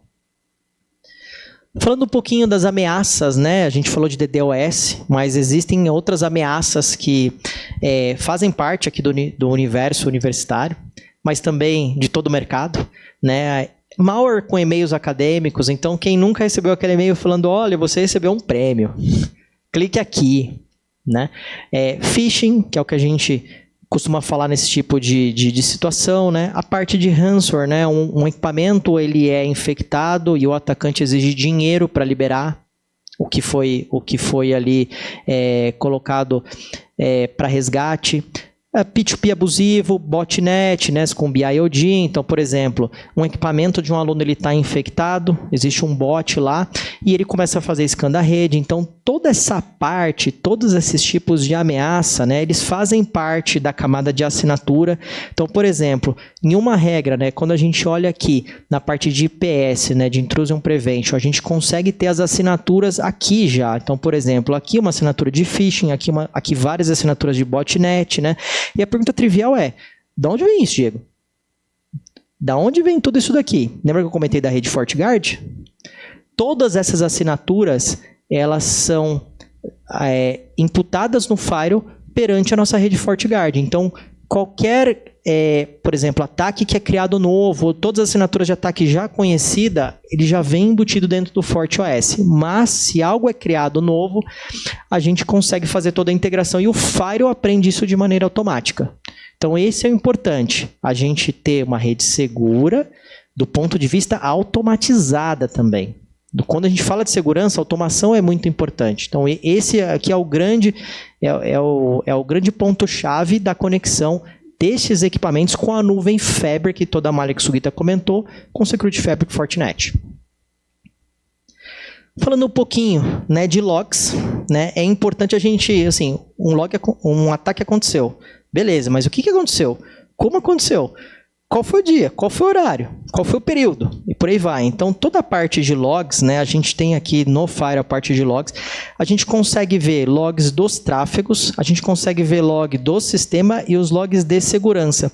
Como aqui é um ambiente de laboratório, ele está zerado, mas aqui eu vou dar um exemplo para vocês. Toda a parte de sistemas, né, como é que está a CPU, processamento, memória do Firewall, como é que está o enfileiramento, como é que está os thresholds, né? Como é que está a performance das minhas regras em L7. Então a gente consegue ver tudo isso daqui por aqui também. E a camada de segurança, olha, eu tive algum ataque aqui, por exemplo, de antivírus, né? Alguma coisa de vírus, alguma coisa de SSL, alguma coisa de file filter, algum ataque de VoIP, né? Então, por exemplo, você tem um telefone IP na rede, normalmente esses telefones, né, eles não se autenticam ali da maneira mais trivial, uma autenticação 802.1x para entrar na rede ou algo do tipo. Então, tem alguma coisa rodando nesses telefones que pode ter algum vírus ou alguma coisa nesse sentido. Então, aqui é toda uma camada que o Firewall traz de visibilidade. Isso daqui é muito importante, que nem eu comentei, né? Para auditoria, LGPD, para o time de governança, né? Para ver como que está a performance da rede do ponto de vista de segurança. Então, esse é muito importante também, tá? E para a gente chegar aqui próximo ao fim, falando um pouquinho de backup e continuidade, né? Isso é importante, né? Um equipamento, isso nunca aconteceu, né? Um equipamento queimou, não tinha backup. Então tem que tomar cuidado. Tá? Então, backup dentro do nosso ambiente é possível fazer de maneira manual ou maneira automática. É possível criar schedule backups, né? Encaminhar isso para um repositório FTP, por exemplo, SFTP, e por aí vai. Né? Dá para fazer isso de maneira automática. Backup, inclusive, criptografado. Então, não é toda pessoa ou todo administrador que terá acesso, né? A pessoa que tem acesso é, de fato, quem tem a chave para descriptografar o arquivo de backup, porque ali tem informação muito importante. É o coração da sua rede. Então não pode ser um backup aberto. Temos que tomar cuidado com isso, né? E existem testes de failovers que são feitos periodicamente, que a gente recomenda atualmente que sejam feitos ali, dependendo da criticidade de negócio, a cada 3 meses, a cada 6 meses, a cada 1 ano, né? Então os testes que a gente fala de alta disponibilidade, né? Desligar de fato uma caixa, tirá-la da tomada, ver se o HA assume, né? Ver qual que é o tempo de failover, então é muito importante, né? E ter de fato um plano de resposta a incidente. Isso é muito importante, né? Por exemplo, se o data center cai, o que a gente faz? Tem que ter um plano de resposta a isso, né? Inclusive um plano de resposta simulado, que são esses testes que a gente acabou de comentar. Isso é muito importante para a continuidade de negócio. E, por fim, manter os equipamentos atualizados. Isso é muito importante, né? Por isso que a gente recomenda alta disponibilidade. Por exemplo, vamos supor, acontece, tá, gente, com todos os players do mercado. Aconteceu uma assinatura ou algo novo, muito crítico, uma vulnerabilidade dentro do FortiOS. A Fortinet ela vai divulgar um patch para isso. Ela vai falar, olha, está aqui disponível. Baixa e instala no Firewall. Tem patches que exigem o reload, por exemplo, de uma caixa ou o stop-start de um serviço. Tem patches que não. Mas é importante manter atualizado, né? Ficar ligado nesses pontos, né? Porque se acontece alguma vulnerabilidade, algum evento de vulnerabilidade nova, é importante que o equipamento esteja atualizado. Imagine se acontece um ataque, já tem uma assinatura disponível da vulnerabilidade, só que o equipamento não está atualizado. Não dá, tem que ficar muito atento nesse ponto, tá bom? Opa, deixa eu voltar aqui. E, por fim, pessoal, a conclusão, né, de tudo isso que a gente está falando, né, falamos de bastante coisa aqui, bastante conceito, mas assim, segurança, ela exige uma arquitetura bem definida. Não tem jeito. Exige uma arquitetura bem definida. A gente tem que tomar muito cuidado com isso, porque é importante, não é simplesmente tirar o firewall da caixa, colocar para rodar, né, configura as ACLs lá de period, destino e porta e acabou. Não, existe uma arquitetura bem definida e tem um plano bem definido, é importante. E ataques, né, aqui a gente colocou como DDoS um risco real, mas não só DDoS. Né, toda a camada de ataque é um risco real, então tem que ficar atento com esse ponto. E falando um pouquinho da malha, até o conceito que o Sugita bem explicou aqui, né, o FortiGate oferece essa proteção integrada a nível dos firewalls e a nível de todos os produtos da Fortinet. Né? Então, por exemplo, tudo ele se integra, né, ele já é feito e desenhado para isso. Né? Então, o FortiManager integra com o FortiGate, que entrega o FortiAnalyzer e por aí vai. Né? A gente acredita que essa integração é muito importante. Né? É o conceito do time de futebol que o Sugita comentou. Né? E o monitoramento contínuo de tudo isso é essencial. Né? Que nem eu comentei. Como está a saúde do ambiente, como é que está a atualização, por aí vai, né? Às vezes tem que tomar um cuidado que às vezes a gente coloca, ó, não mexe mais. O monitoramento contínuo e a atualização contínua disso é primordial e vital, tá bom? Acho que é isso, pessoal. Agradeço. Vou passar aqui para o Sugita. Opa, posso só dar uma palavrinha? O principal motivador, né, que nos trouxe a esse magnífico evento é justamente as aquisições das soluções, né, que a USP fez. E o principal valor não estão nessas soluções, estão nas pessoas que estão aqui, porque a gente precisa muito desse conhecimento para configurar as nossas soluções. As nossas soluções elas só vão melhorar a entrega que vocês já fazem. Né? Então, e a curva de aprendizado dela é muito fácil. Né? Eu sei que muitos têm alguma preferência de determinada solução, de determinado firewall. Eu também já tive as minhas preferências. E o objetivo do firewall não é roubar o protagonismo, mas ajudar vocês a fazer o que vocês já fazem de melhor. Né? Então, a gente está sempre à disposição para fazer workshops, dar alguns treinamentos curtos. Isso faz parte do nosso trabalho, né? De estar sempre presente aqui com vocês, tá bom? Quer fechar um pouquinho aí? Passar para o Diego. Acho que é isso, pessoal. Podemos seguir para o Q&A, né? Obrigado. Obrigada, Diego. Obrigada, Ricardo. Bom, peço que vocês se sentem agora e a gente vai abrir para perguntas. Não sei se alguém aqui quer fazer uma... O já levantou a mão. Então, vamos seguir a sequência aí, uns 30 minutos de perguntas. Uns 30 minutinhos de pergunta, tá bom? Então, deixa eu passar aqui para o Juju. Boa tarde, eu sou Juliano. Eu não sou de redes. Tá? A aula foi de rede. A galera aqui tudo é de rede. Segurança, né, Dada? Eu sou o cara que usa rede. Eu sou do serviço. E eu sou curioso também, e eu tenho sorte, porque eu sou admin do FortiGate. Né, daqui. Mas eu não mexo muito. Eu não sou de redes, lembra? Eu li o manual inteiro no site. Além de ser de redes, eu sou precavido, né? Para não fazer bobagem. E eu vi que o FortiGate tem a proteção de DNS. Aliás, eu sou de DNS, tá certo? Ah, muito bem. Servicinho manjado, todo mundo sabe, né? Só que derruba mundos, né? Tá certo? Então, precavido que sou, li o manual, conversei com o meu time de redes e eu tive uma ideia genial. Por que o FortiGate não inspeciona meu tráfego recursivo? Mas eu não consegui fazer isso, cara. Ele já... Então, não sei se a pergunta tem expansão adequada, ou se a gente precisa ir para um canto da sala escura, mas eu tentei de diversas formas. O tamanho de resolução de nome da USP, nós não temos um DNS considerado gigante, não é? É de pequeno para médio, mas eu estou falando dados aí do pessoal do OARC e tal. Os caras não sabem brincar, né? Bilhões de consultas. Aqui, pouca coisa. Mas eu tive muitas dificuldades. Problema de tempo, problema de latência, problema de erro, dos mais diversos. Só que você não vai abrir o capô da caixa que está na produção, na frente de um data center e ficar mexendo, né? Isso é falta de juízo, né? Disso eu não sofro. Mas eu queria saber se vocês podem, pelo menos, orientar, né? Encaminhar a questão. De repente, também não é a ferramenta certa. Eu não sei se não sei qual é. Tá certo? Eu sei que ele resolve no tráfego forwarder, né? Por exemplo, no tráfego web, ele verifica a consulta DNS naqueles menus de serviço, botnet, que o problema é botnet e comando e controle, né? Que é onde mora o X da questão. Né?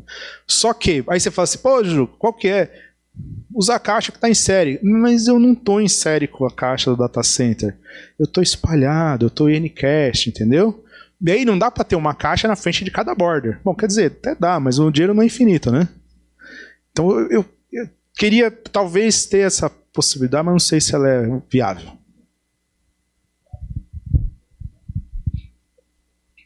Eu acho que assim, tem alguns produtos voltados, perdão, esqueci seu nome. Juliano, perdão. Acho que tem alguns produtos voltados específicos para isso, né? Depois a gente pode conversar até mais no detalhe, trazer um pouco mais de informação para você. Mas a gente tem, por exemplo, o FortiWeb, que faz toda essa camada de proteção, né, voltada a acesso à web, DNS, por aí vai, que pode ser integrados ao FortiGate, tá?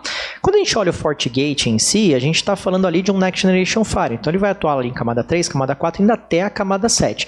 Mas existem soluções que são integradas ao Fabric, por exemplo, FortiWeb, que pode fazer toda uma proteção mais específica para esse tipo de tráfego de DNS, tá? A gente não explorou eles aqui, né, porque o intuito é mais o Firewall, mas acho que é um bom ponto para a gente trazer para conversar aí no futuro e até a gente estreitar um pouquinho e te passar um pouco mais de detalhes a respeito de como funcionam essas inspeções, né? Mas eu concordo contigo, o DNS é um negócio complicado. Tem que tomar muito cuidado. Muito foi assim que o Facebook caiu, né? Um pouco recente aí, vamos dizer assim, né? Mas a gente pode estreitar, uma excelente pergunta, a gente traz mais informação em conjunto com o FortiWeb, tá? Vocês querem completar? Não, o FortiGate realmente ele tem um foco mais na inspeção do tráfego, inspeção profunda e tudo mais. Ele tem, para pequenas unidades, ele tem a consulta recursiva do DNS, justamente para alguns endereços maliciosos, ele já faz essa filtragem. Mas a gente realmente tem, para um ambiente mais enterprise, onde existe uma massiva consulta de DNS, a gente tem outras soluções que podem agregar mais, né, para atender melhor todo esse volume de requisições aí, né? Tá bom? Obrigado.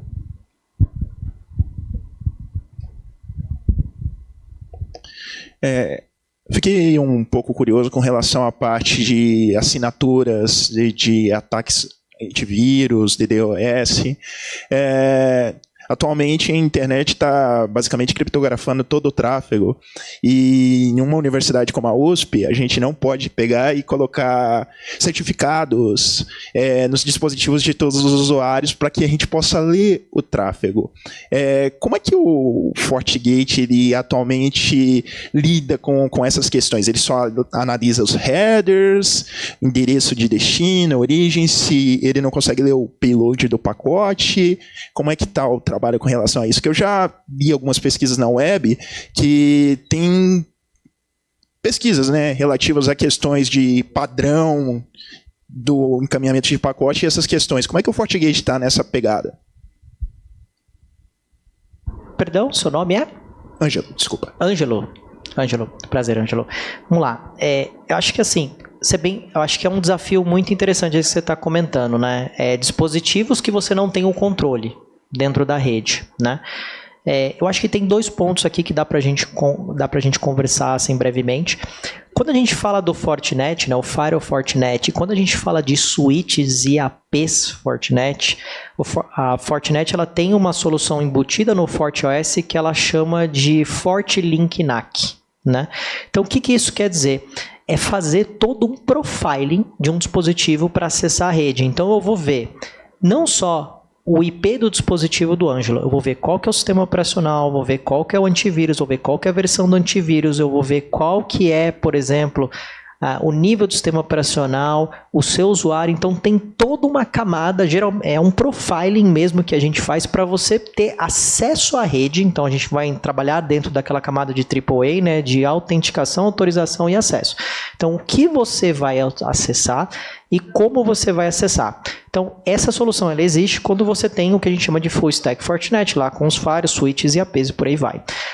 Diego, eu não tenho, por exemplo, meus switches são de outro vendor, meus APs são de outro vendor, por aí vai. A Fortinet também tem uma solução que chama FortiNAC, que ela integra com third parties aí, né? Diferentes vendors para fazer toda essa camada de controle e acesso. A gente consegue fazer isso dentro do FortiNAC, né? Fazendo todo um acesso criptografado e bem granular. Então é possível fazer esse acesso e garantir criptografia dentro dessas pontas com a solução integrada, por exemplo, FortiGate, FortiNAC, quando a gente está falando de outros vendors. Quando não, a gente usa o recurso do FortiLink NAC, que já é embutido dentro do FortiOS do FortiGate.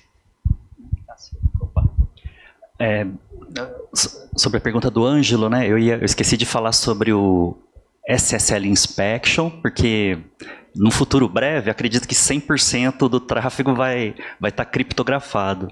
E o firewall de próxima geração, ele atua como um man in the middle do bem.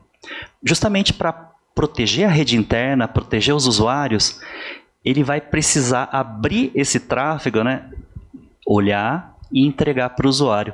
Então, nas condições normais, realmente, Ângelo, precisa do certificado, né? O ideal é ter o certificado justamente para que ele possa abrir e atuar como man in the middle do bem. Se não for possível, né, que é o cenário da USP, tem dispositivos de professores e tudo mais, aí realmente a gente tem que contar com outras soluções que façam esse complemento. Mas nas condições normais, a gente realmente precisa do certificado, tá? Para justamente ele poder abrir o pacote e saber se ali tem coisa boa ou não. Tá?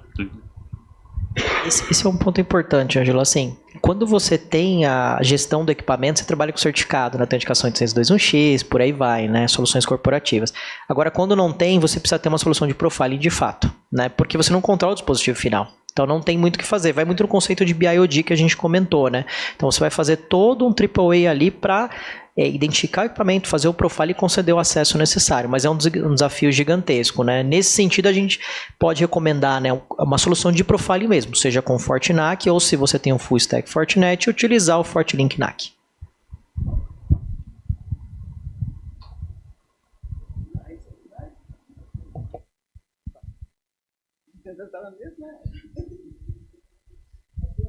Opa, bem, parabéns pela apresentação. Meu nome é Luiz. Eu queria saber se vocês têm, assim, de forma bem genérica, né, boas práticas para uso de VDOMs. Por exemplo, é interessante eu separar serviço em VDOM Ou eu posso ter um hardening de acesso administrativo por isso? Qual que seria o uso, uma caixa desse nível de campus para esse recurso? Opa, excelente pergunta, Luiz. Acho que assim, VDOM, ele é interessante, né? Então, basicamente, o conceito de VDOM é, você tem um firewall físico e você quer quebrar em vários firewalls virtuais, né? Então, isso daqui é quando você quer segregação total mesmo, tá? Mas, como a gente comentou, logicamente, é possível você segregar ali por zonas e por aí vai. Geralmente, a gente vê VDOM no mercado quando tem muita bola dividida. Então, por exemplo, olha, eu tenho o firewall do prédio A e eu tenho o firewall do prédio B, mas é uma caixa física, uma caixa física única, mas eu quero ter contextos totalmente apartados, porque a equipe que gerencia o firewall A é diferente da equipe do firewall B. É aquele famoso cachorro de dois donos, né? Então a gente vê muito isso, né? Esse é um exemplo, a gente vê também por tráfego, né? Por exemplo, logicamente é possível segregar, mas olha, eu quero ter um firewall somente para servidores. Eu quero ter um outro firewall somente para usuários. Então, é onde a gente vê os contextos de VDOM sendo habilitados, né? Aí você comentou assim a respeito de modelo e por aí vai. Tem toda uma especificação nos datasheets, né? Mas assim, quanto mais VDOMs, né, claro, mais processamento, mais CPU exigir da caixa, né? Então, normalmente, ambientes que tem muitos VDOMs, a gente aconselha todos os nossos chassis para data center, né? Seja de uma maneira em hardware ou seja de virtualizado, né? Virtualizado tem todos os requirements que a gente encaminha para produtos, por exemplo, como Nutanix, VMware, né, de CPU e memória que você precisa criar para aquele firewall poder operar. Mas é um pouco do contexto que a gente enxerga de VDOMs operando no mercado, tá? Boa tarde, meu nome é Silvio. Eu queria saber da experiência de vocês, se vocês perceberam alguma característica particular do mercado acadêmico. Porque, por exemplo, você está trabalhando num firewall de e-commerce, Nuvem Shop, Amazon. O driver lá é muito claro, tem que dar lucro, então, embora o dinheiro não seja infinito, se precisar colocar uma caixa na frente de cada borda, e isso for dar lucro para mim, eu boto uma caixa na frente de cada borda e isso aí não é prejuízo, é investimento. E o lado acadêmico costuma ser mais solto, né? Então tem o docente que tem o servidor sem HTTPS embaixo da mesa dele, e aí você vai falar, pô, você não pode botar isso na rede. Não, tem que botar, porque isso aqui roda. Aí tem o sistema que lê lá um leitor de dados e que só roda no Windows 3.11, o cara precisa disso e tal. Tende a ser um ambiente mais flácido, digamos assim. Da experiência de vocês notaram alguma diferença entre o ambiente de business e o ambiente acadêmico? Boa tarde a todos. Eu até complemento um pouquinho do Silvio e volto lá no conceito de vocês, né, de menor privilégio. E eu concordo com a visão do Silvio, só que um ponto é que no ambiente universitário, especialmente na universidade, a complexidade que é a universidade, é difícil, ou se não impossível, termos uma única caixa lá na ponta com o conceito de menor privilégio. Mas são ondas ou camadas, né? Então temos uma primeira camada que é algo que diz respeito a toda a universidade e aí é algo bem menos restritivo. E distribuindo para que a especificidade ou a particularidade chegue lá naquele ambiente que o Silvio está descrevendo, né? E até a forma de acesso à universidade é bem diferente da forma de acesso ao ambiente corporativo. Ninguém tem um grande prazer em invadir a universidade para pegar artigos para ler no final de... Não é isso, né? Mas talvez o acesso DDoS, sem dúvida, é o que dá notoriedade, mas o acesso aos nossos recursos para, a partir daí, gerar um ataque. Aí é a saída, né? Um ponto importante. Então, em ondas ou camadas, talvez venha um pouco ao encontro do que o Silvio está comentando e deixar isso para vocês. E, de certa forma, é isso que nós temos aqui, né? Pelo volume adquirido e a forma com que foi distribuídos os recursos dentro da universidade. Acho que assim, falando um pouquinho do ponto que você e o Silvio comentou, eu acho que é um desafio, sim. Na minha opinião, falando um pouquinho de diferenças do mercado e o mercado universitário, né? Claro, que nem você bem comentou, né, Silvio? Por exemplo, bancos, né? Tem FAIR para tudo quanto é lado e por aí vai. A questão de investimento, ela é diferente, né? Do ponto de vista de contexto universitário, o que eu já vi bastante é uma coisa que o Ângelo comentou, né, de dispositivos, né? Você não ter o controle de dispositivos complica. Quando a gente vai para um ambiente corporativo, você tem lá o seu celular corporativo, você tem seu notebook corporativo, então você tem todo um controle ali. Então esse é um grande desafio, né? É onde a gente consegue fazer uma granularidade, que nem eu comentei, né, falando do FortiLink NAC novamente, do FortiNAC, para controle de autorização de dispositivos terceiros, onde eu não tenho essa gestão. Então esse é um ponto. Esse é um desafio que a gente enxerga bastante dentro do perfil acadêmico, né? Um segundo ponto, até comentando aqui com a pergunta que o nosso colega fez, campos distribuídos, né? Diversas localidades e por aí vai, né? A gente costuma ver também bastante a topologia hub spoke, né? Então, por exemplo, eu tenho vários prédios, cada prédio tem o seu firewall e dentro daquele prédio eu faço um controle de acesso em específico. Posso ser até mais permissivo, posso fazer um controle mais granular ou não ali, né? E isso não afeta as outras unidades, porque do ponto de vista das outras unidades, a gente está falando de uma rede SD-WAN. Né? Então ali eu consigo ter todo, por exemplo, a IPsec VPNs conectados, né, entre esses pontos e o prédio central, por exemplo, né, a famosa topologia hub spoke. Dentro de um spoke eu consigo ser mais granular, eu consigo ser mais permissivo. Então, por exemplo, ali necessidades específicas você consegue liberar dentro de uma unidade específica. Isso não precisa atingir todas as outras. Então a topologia hub spoke dentro do perfil de feature de SD-WAN que já vem embutido dentro do FortiOS te oferece isso. É como a gente vê também isso não só dentro do perfil acadêmico, tá? Vou dar um exemplo para vocês. Grandes varejistas, né? Tem lojas espalhadas no país como um todo, ou no mundo como um todo, né? Imagina, a política que ele vai fazer, ele vai aplicar para todo mundo? Não, ele controla naquela unidade específica, naquela loja específica. Então, SD-WAN com topologia hub spoke ajuda muito nesses dois sentidos, tá? Complemento a pergunta do Silvio, assim, eu tive o prazer já de trabalhar tanto no universo corporativo quanto no universo acadêmico. No corporativo existe, digamos assim, uma mão forte que define as regras e tem que ser executada, né? Não pode usar determinado software, não pode fazer isso, então existe uma regra bem clara, né, no corporativo. Na universidade, eu lembro muito bem, o superintendente falou para mim, Sugita, é proibido proibir. Porque eu cheguei todo assim, não, vamos proteger a rede, vamos colocar inspeção. Ele falou, é proibido proibir. Então a gente percebe essa flexibilidade do universo acadêmico e a gente tem que, de certa forma, respeitar, né? Respeita essa liberdade, pesquisa e tudo mais. Em termos de tentativas de ataque, a gente viu essa parte negar um serviço, né, negação de serviço, principalmente quando a instituição tá na mídia, vai ter vestibular, vai ter algum evento, não sei porque aumenta essa vontade, e a negação de serviço. E também a universidade, o principal valor é a pesquisa e desenvolvimento.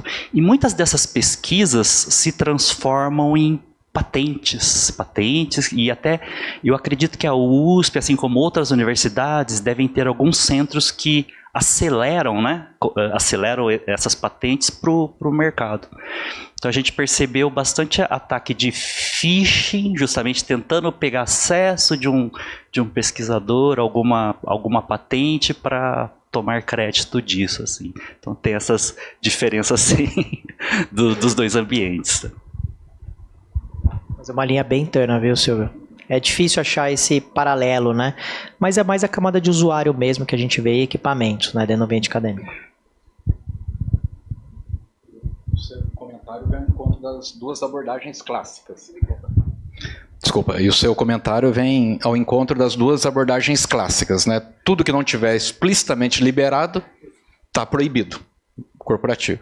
E para a gente, tudo que não estiver explicitamente proibido é o contrário, está tudo liberado. E nós vamos pela segunda opção no nosso ambiente, né? É o que nos favorece. Não sei se tem mais alguma. O Jorge, Marcos, depois eu faço um comentário final. Obrigado, Jorge. Em um dos últimos slides, você citou ransomware. Qual é a estratégia da Fortinet para evitar? Tem alguma estratégia nos equipamentos, nos produtos, ou isso fica só na educação do usuário? Se eu entendi, perdão, Jorge, se eu entendi a sua pergunta sobre ransomware, qual a estratégia da Fortinet em cima disso, né? Acho que assim, são os dois pilares. Educação do usuário é primordial. Inclusive eu recomendo, tá? Bom, para quem não tem NSE, entra lá dentro do training nosso na Fortinet, o NSE 1 e NSE 2 é gratuito, tá, gente? Entra lá. Tem bastante coisa interessante, é um curso de self-learning e ele emite certificado também de mercado. É bem interessante o NSE1 e o NSE2, porque além de ter o básico, né, vai entrar mais um pouquinho a fundo na camada de usuário do ponto de vista de segurança da informação. Então, a educação é importante, né? Por isso que essa sessão que a gente faz aqui, os treinamentos rápidos, os fast tracks que a gente tem na nossa casa, né, que nem eu comentei, fica o convite de novo, mas a educação ela é muito importante. Então, esse é um ponto que a Fortinet acredita fortemente. O segundo ponto que é muito importante também, toda a parte de ransomware faz parte daquela base de assinaturas de ataques que eu comentei no slide, num dos slides, né, que a gente vai compartilhar com vocês.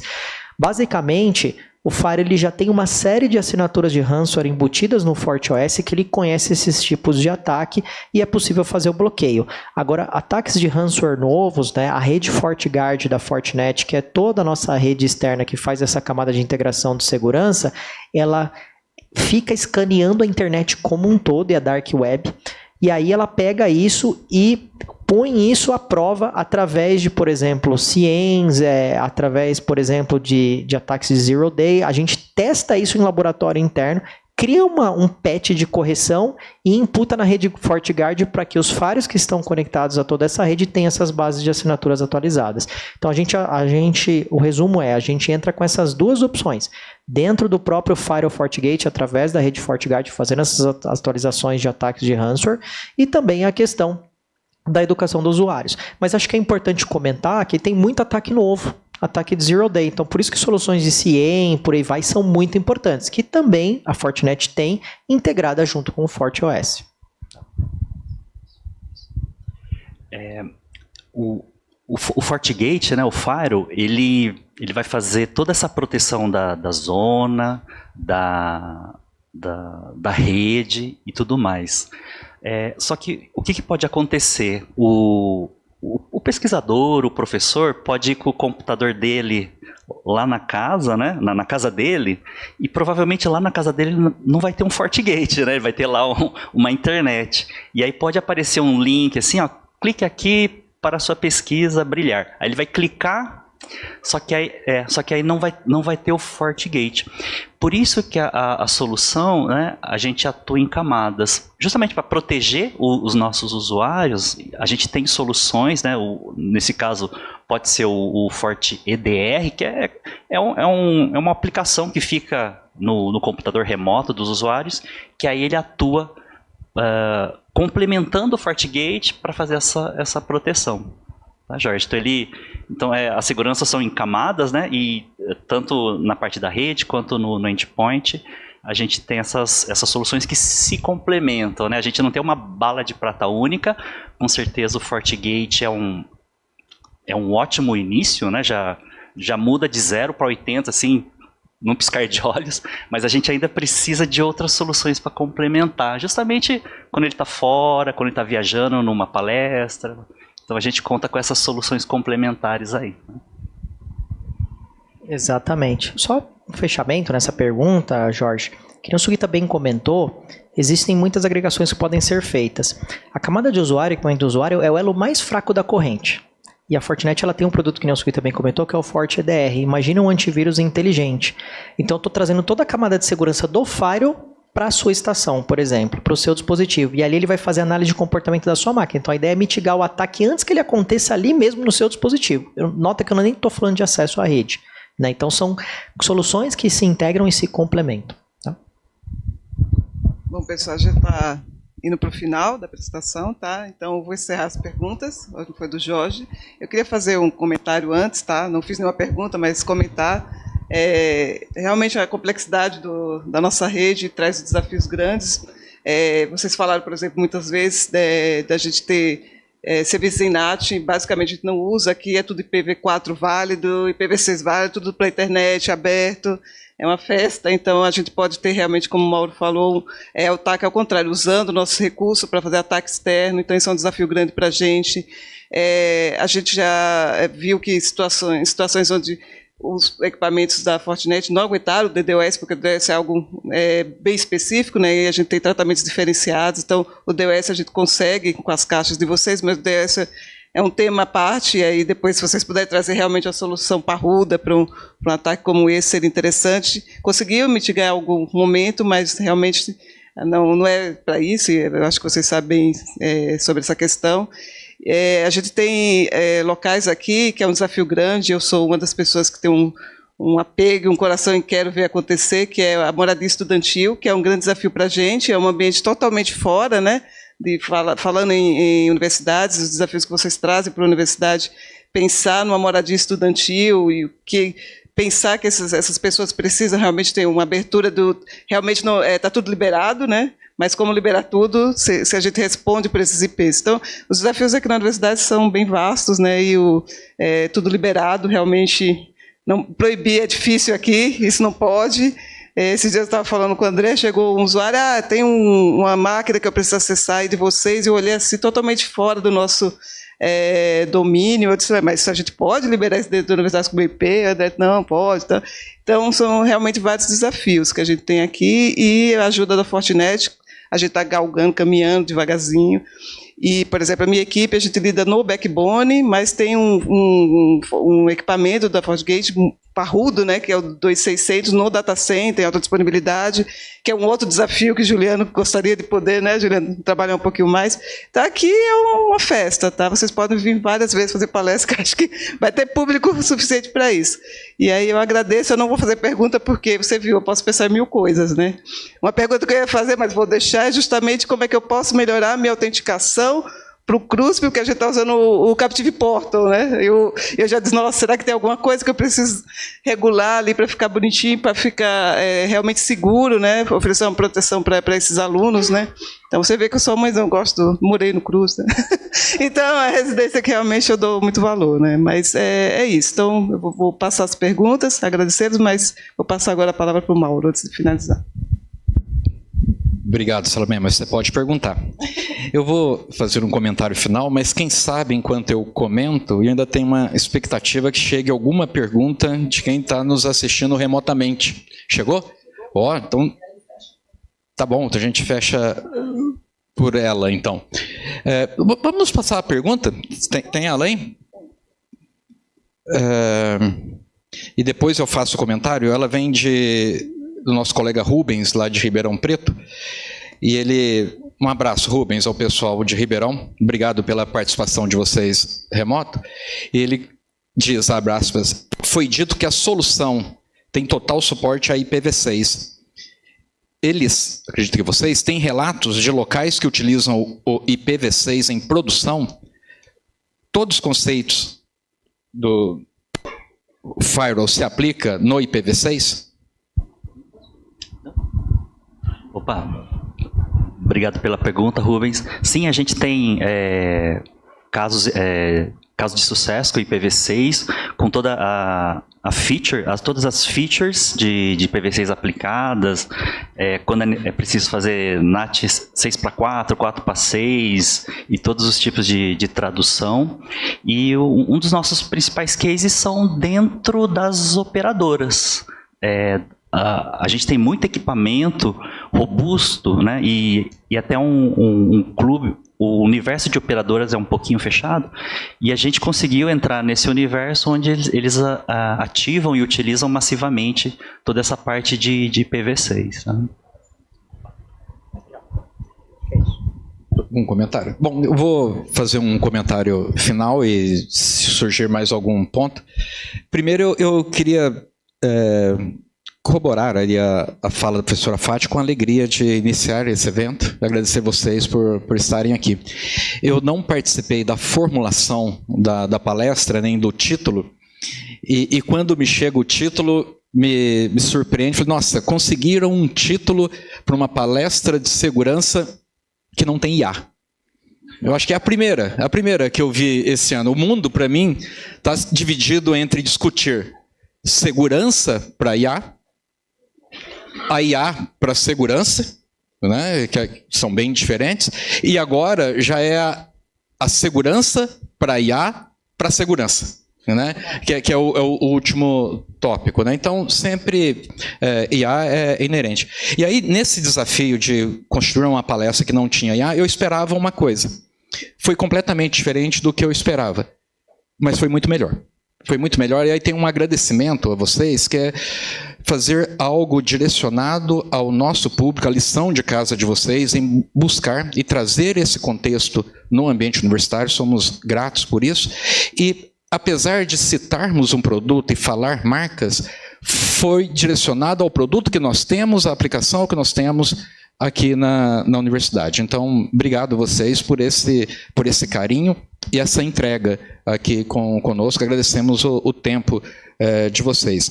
Eu fui tomando notas, eu teria aqui 24 itens, de verdade. Mas eu vou escolher algum para comentar. Talvez ligando um pouquinho às perguntas, né, quando falamos ali de segurança e criptografia, concordo plenamente sobre o tráfego criptografado, e nesse tráfego criptografado a gente começa a se assustar com as pesquisas ou que o pessoal tem anunciado como produtos para a criptografia pós-quântica, né? Que é uma preocupação, inclusive, da Fortinet, inclusive no Summit de ontem à tarde para a América Latina, um dos tópicos que assusta um pouco nesse conceito. E ligando à parte final, que bom que o encerramento concorda conosco aqui, a visão de que ótimo termos a tecnologia, imprescindível, mas só a tecnologia não vai. Então, aquele pilar, né, aquele tripé, continua sendo verdadeiro, que é a tecnologia, pessoas, e aqui o lado pessoas, estamos trabalhando junto. Uma das minhas perguntas seria sobre justamente a plataforma de treinamento da Fortinet, e anunciar que nós conversamos já com Fortinet, e a possibilidade de disponibilizar esse conteúdo, que já está disponibilizado para todo o pessoal. Acho que em breve a gente anuncia isso para todo mundo aqui. Então, atacado tecnologia e trabalhando pessoas, nos restam os processos, o terceiro ponto. E talvez hoje é o pilar que mais demanda a nossa atenção e a nossa reorganização, mas a nossa equipe aqui, sendo conduzida por Salomé, está recuperando também nesse processo. Acho que o primeiro grande salto que nós demos foi em tecnologia, estamos avançando bastante em pessoas, e agora vem um ciclo de processos, e teremos algo para compartilhar com todos muito em breve. Encerro, deixa eu escolher algum. Eu queria muito falar sobre Zero Trust, especialmente para IA. Zero Trust é um conceito aí que está com SASE, né? Quem nunca ouviu falar de SASE? Isso. A gente pode fazer uma bem específica para falar de Zero Trust e SASE, né? Isso é um hot topic no mercado, né? Falando assim, bem brevemente de um pouco de Zero Trust, de SASE, né? São soluções novas que estão entrando no mercado, mas assim, já chegou um ponto de vista da tecnologia com as soluções Fortinet, por exemplo, que um usuário não precisa nem da VPN para acessar a rede, né? O próprio SASE ele já identifica isso de uma maneira automática, né, e já faz toda uma camada de proteção. Isso a gente vê todo um avanço da tecnologia, né? Até aqui na palestra, os colegas comentaram, falar de rede, falar de segurança, né? Eu me preocupei em trazer os dois pontos, porque hoje em dia, pessoal, é uma coisa só. Quando a gente fala de networking security, né, a gente anda de mão dada, né? Dentro da camada de segurança, de networking security, né, a gente acaba atuando muito em conjunto, em parceria. Então isso é importante. Por isso que eu me preocupei em trazer esses dois pontos para não deixar ninguém de fora. Porque muitas das coisas que o equipamento faz é para essas duas verticais, né? Sem dúvida. E aí teremos muitas oportunidades aí para conversar. Eu encerro voltando lá no que o Silvio disse sobre a dificuldade da segurança na universidade. Eu me lembro, na universidade, lá no interior, final da década de 90, finalzinho da década de 90, a gente começando ali com segurança e todo mundo acessando a universidade e o nosso laboratório lá sendo com uma degradação de tráfego e latência em função, ali a web estava despontando e aquele bando de jovens trancados no laboratório, o que estava consumindo o maior tráfego era o acesso a uma revista masculina à época. Né? Falei, poxa, e a gente lá preocupado, e eu fui ingenuamente, da nossa conta lá, um grupo, fomos e bloqueamos o acesso. E um docente conseguiu provar que ele fazia uso do acesso para fins acadêmicos, dentro da TI. E uma das justificativas é que justamente aquela revista publicava um ranking de universidades, era algo curioso, mas falei, meu Deus, a partir daquilo tudo seria possível, né? Mas é isso, agradecer a todos, não sei se tem mais algum comentário, alguém com algum ponto final. Obrigado a quem está remotamente participando, obrigado a todos vocês por estarem aqui. Professora Isabel, gostaria de algo, algum encerramento? Salomé, você não? Então, em nome da